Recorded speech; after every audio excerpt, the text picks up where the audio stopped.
This summer will mark 50 years since the release of Blessed Pope Paul VI's encyclical Humanae Vitae. The highly anticipated document translates to "of human life." The document strongly reaffirmed the Church's constant teaching on the regulation of birth, condemning birth control. The encyclical's anniversary is paired with news that Pope Francis will canonize Pope Paul VI a saint, likely sometime this year. Though often deemed controversial, many have also called Pope Paul VI's writings in Humanae Vitae prophetic. I spoke earlier with Father Anthony Doe, the spiritual director at the Venerable English College in Rome. He's also a licensed psychotherapist who frequently writes and lectures on human sexuality. I asked Father Doe to take us back to 1968 and give us some context to the culture's questions on human sexuality that Humanae Vitae addressed upon its release. Well, I think it's important to put it in a kind of historical context. It was in 1968 that Pope Paul VI published his encyclical, and we must remember that this came after 20 years of a lot of sort of social changes. In the immediate post-war years, certainly in Europe and the United States, there was great austerity, great hardship, and great suffering.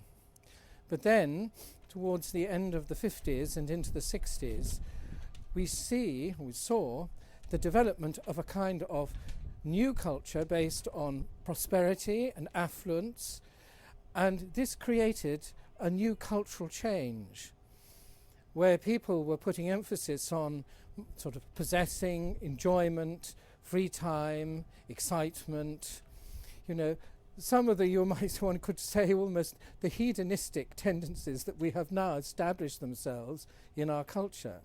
And this came alive, you see, in the early 60s. And it was at that time that the contraceptive pill, was gaining, you might say, quite a lot of support. And it fitted in or came into the center of that new culture of basically sort of enjoyment and pleasure and really sort of self-centeredness. Father, you are a therapist and a spiritual director. How have you seen the effect of our sexual culture on the psychology of young people who are still developing? Well, this, of course, has been one of the most damaging aspects of this hedonistic culture, which really took off in the 1960s, because it's really placed sexual pleasure and gratification, you might say, really at the center of an interpretation of love and relationships, and has now become viral through the internet and, obviously, as we know, the development of pornography and the insistence, you might say, of interpreting fulfillment and happiness in terms of sexual gratification, which has had an enormous effect, particularly on young people. And we see this certainly in the Western world.